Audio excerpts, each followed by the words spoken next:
Selamat pagi, senang sekali Fakta 62 kembali menemani awal hari Rabu ini. Saya Sifani Aisyah, kita langsung ke rangkaian fakta. Miris, namun faktanya tak sedikit terjadi.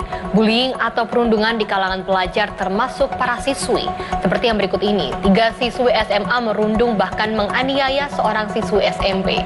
Korban nyaris pingsan, sesak napas, dan trauma berat. Kepala sekolah di Cilincing, Jakarta Utara ditemukan tewas di ruang guru. Guru serta wali murid yang menemukan histeris. Aktivitas belajar mengajar terpaksa dihentikan. Mayat pria tanpa identitas ditemukan warga tergeletak di bawah jembatan. Saat ditemukan, kedua tangan mayat diikat gunakan tali dan ditemukan luka jeratan di leher.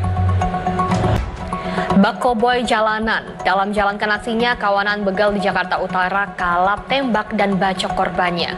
Tidak sampai 1 kali 24 jam, satu dari 2 pelaku langsung diringkus polisi usai merampas motor korban. Hingga kini 1 pelaku lainnya masih dalam pengejaran polisi. Berikutnya kasus pencurian di kebun cabai di mana pelaku mengaku anggota TNI bergulir. Pihak Kodim ungkap maling ini bukan anggota aktif, melainkan pejataan TNI. Nekat, suami istri kompak menipu. Pasutri ini gelapkan tak kurang 10 sepeda motor. Bikin geger warga terjadi di sebuah area pemakaman. 4 orang terpergok membongkar makam diduga terkait laku mistis. Masifnya dampak bencana Sumatera memunculkan pertanyaan, apakah murni akibat cuaca ekstrim atau dampak dari serampangan pengelolaan alam? Simak lengkapnya saja tetap di Fakta 62.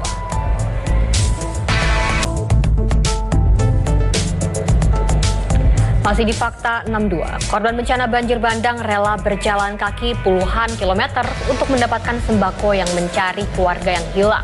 Disebut bantuan belum tersalurkan sehingga membuat korban kelaparan. Masih terputusnya akses jalan akibat banjir bandang membuat beberapa daerah masih terisolir. Guna mempercepat pengiriman bantuan hingga evakuasi medis harus dilakukan melalui udara gunakan helikopter. Imbas banjir melanda, kondisi kesehatan warga mulai memburuk. Mulai penyakit kulit, infeksi saluran pernapasan akut atau ISPA, hingga diare akibat lingkungan yang masih kotor dan dipenuhi lumpur dan puing banjir. Banjir bandang dan longsor yang melanda 3 provinsi di Sumatera urung ditetapkan jadi bencana nasional. Masifnya dampak kemudian memunculkan pertanyaan, apakah murni akibat cuaca ekstrim atau dampak dari serampangan pengelolaan ekologis? Tak dibayar pemerintah bertahun-tahun, pemilik lahan kesal dan menutup akses jalan menuju wisata religi dengan tumpukan sampah. Simak lengkapnya saja tetap di Fakta 62. Masih di Fakta 62, lagi-lagi pintu perlintasan tanpa penjagaan memakan korban. Sedan yang berisi sekeluarga ditabrak kereta yang melintas, 4 orang tewas. Faktanya ada mukjizat di balik petaka dan duka. Pembebasan lahan untuk pelebaran sungai dan jalan umum tak dibayar pemerintah bertahun-tahun. Pemilik lahan kesal dan menutup akses jalan menuju wisata religi dengan tumpukan sampah.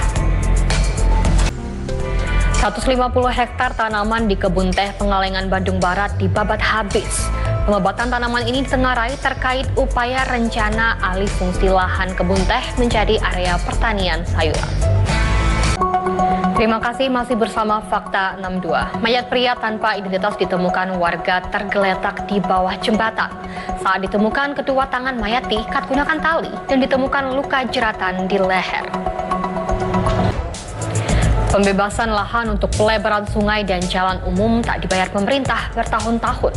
Pemilik lahan kesal dan menutup akses jalan menuju wisata religi dengan tumpukan sampah.